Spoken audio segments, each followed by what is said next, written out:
Now, the rest of the story. Rowland Hussey was a Quaker businessman. I mention his religious cultural background so you'll understand the very depths of the despair into which he plunged when in 1845 he added this postscript to an account book. I'm quoting, "I have worked 2 years for nothing. Damn, damn, damn." And this is the rest of the story. Rowland Hussey's last hope, as he saw it, was to seek his fortune as a Wisconsin real estate broker. So early in 1857, he left his native New England, resettled in the boom town of Superior City on the shores of that great lake. The Sioux locks had just been opened. Growth seemed inevitable. Rowland was absolutely confident at this time and this place were just where and when the real action was. And he was so confident he built a house in Superior City with his bottom dollar, a place where he planned to retire someday, a rich man. But historians will recall the year 1857 as relevant to something other than widespread prosperity. For in 1857, well, that was the year of the crash. The bottom fell out in August, and along with other aspects of the financial community, land values were hit hard, and thus shattered Rowland Hussey's dream. For you see, this was neither the first nor the second of Rowland's business ventures. It was number 6. He had started out in the dry goods business, had a little store in the 100 block of Hanover Street in Boston. His business ledgers reflected to an increasing extent that he was taking in pennies and paying out dollars. So finally, after 2 years' valiant effort, he postscripted his last account book with curses, damn, damn, damn, and he quit. The following year, Rowland tried again, another shop, this one on Washington Street. He advertised, he labored unceasingly, he failed again. So, Rowland decided to move west. The gold rush made California seem a promised land for enterprising young men, so he moved there, set up shop in Marysville, and waited to become wealthy. He was out of business in 3 months. Back to Massachusetts, another dry goods store, the Haverhill Cheap Store, he called it. He vowed that he would not be undersold by rival stores. He was. So Rowland became a stockbroker, established offices at 18 Congress Street in Boston. Failed again. Well, by now, you know, he went broke in Wisconsin, his 6th attempt at self-employment, and at last, in the waning year, 1857, Rowland, at 36, had to face the apparent fact that he was simply not a businessman. He must go to his brother-in-law, ask for a job, earn a living, and try to be content. Yet Rowland was anything but. For despite 6 excellent reasons never to go into business for himself again, he went into business for himself again, a 7th time, this time in New York, dry goods again. And what do you know? He did pretty well. Go into his Manhattan store today, try to tell somebody it was founded by a 6-time loser in business, you would not be believed by those who remember only the solitary success of an otherwise failure named Rowland Hussey Macy. Oh, yes, you've always known of Macy's department stores. Now you know the rest of the story. And now, the rest of the story.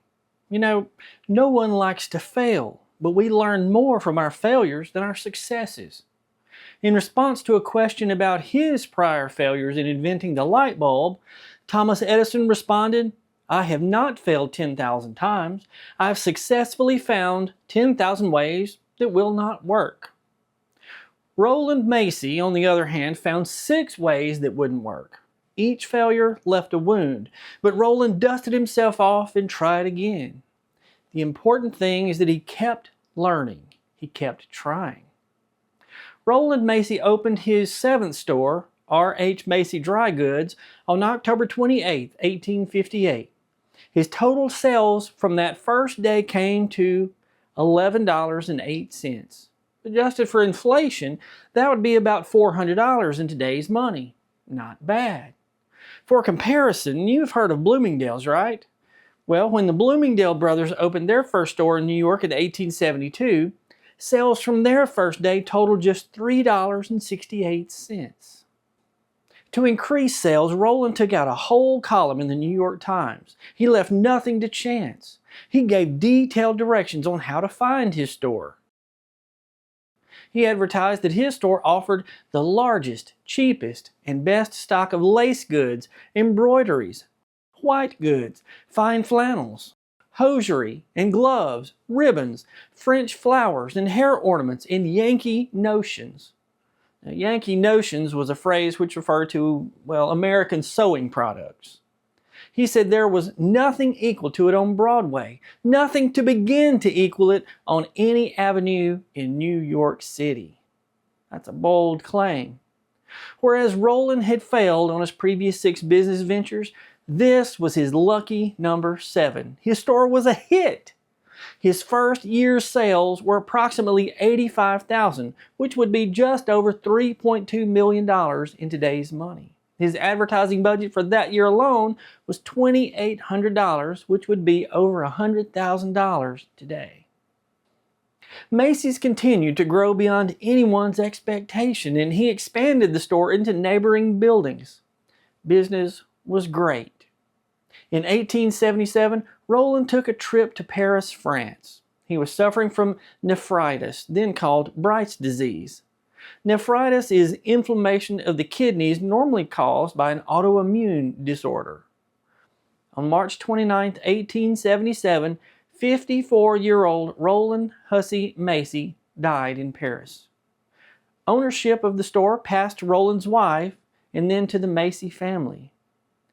3 years prior to Rowland's death, Isidore and Nathan Strauss sold their imported crockery in Macy's basement. In 1888, they became partners in Macy's, and in 1896, they purchased the family's interest in the store. The Strauss brothers began looking for a larger space. There was no room to grow at the present location. In 1902, they moved into a brand new building on Herald Square. Newspapers reported that Macy's new building is one of the most attractive structures occupied by a dry goods house in this city. Its floor space occupies 24 acres. That's the size of a good-sized farm. And if this space were reduced to shops, each 50 feet in depth, they would have a frontage equal to the distance between 18th Street and 125th Street. That's a distance of about 6 miles. Like Rowland, the Strauss brothers kept expanding until they were out of room again. To expand further, they purchased all of the buildings on the block, with the exception of one small building whose owner refused to sell. The Strauss brothers just built around it. In addition to the Herald Square location, the Strauss brothers opened a chain of Macy stores throughout the country. In 1912, Isidore, Nathan, and their wives went to England on vacation. When it was time to return to New York, Isidore and his wife booked passage on a steamship. Nathan and his wife, not really ready to get back to the real world, booked passage on a later steamship. On April 10, 1912, Isidore and his wife boarded the ship and began the slow journey back to New York. 2 days into their journey, the steamship began taking on water. The ship was sinking. The captain ordered the women and children into lifeboats, but Ida refused to leave her husband's side. Survivors heard Ida declare, "We've been together for many years. Where you go, I go." 67-year-old Isidore and 63-year-old Ida Strauss were just 2 of the more than 1,500 people who died in the sinking of the Titanic. The Macy's brand is one of the most well-known retail brands in the world, but their flagship store at Herald Square was showing its age. In 2012, Macy's began to renovate the 110-year-old building. The cost of this renovation was reported at over $400 million. And it all began with Rowland Macy, who had failed 6 times already. Now imagine if Rowland Macy had given up on his dream of owning a successful store.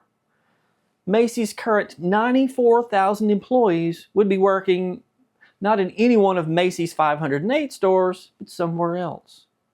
the title of the world's largest store would be held by another retailer.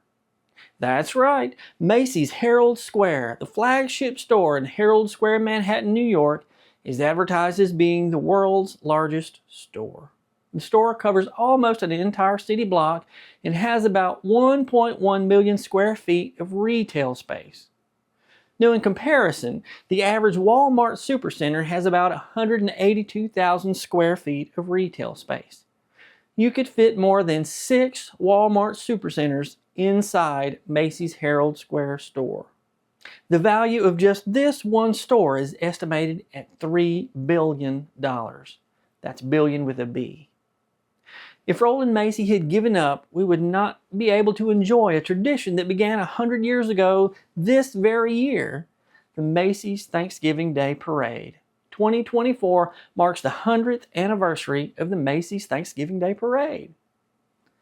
Luckily for us and the millions of people Macy's has employed in the past century and a half, Rowland Macy never gave up. He learned from his mistakes and he kept trying. We can learn a lot from people like Rowland Macy. We can fail, and that's okay, just as long as we keep trying. True failure only happens when we stop trying. Don't you think? I'm Brad Dison. Thanks for watching, and now you know the rest of the story.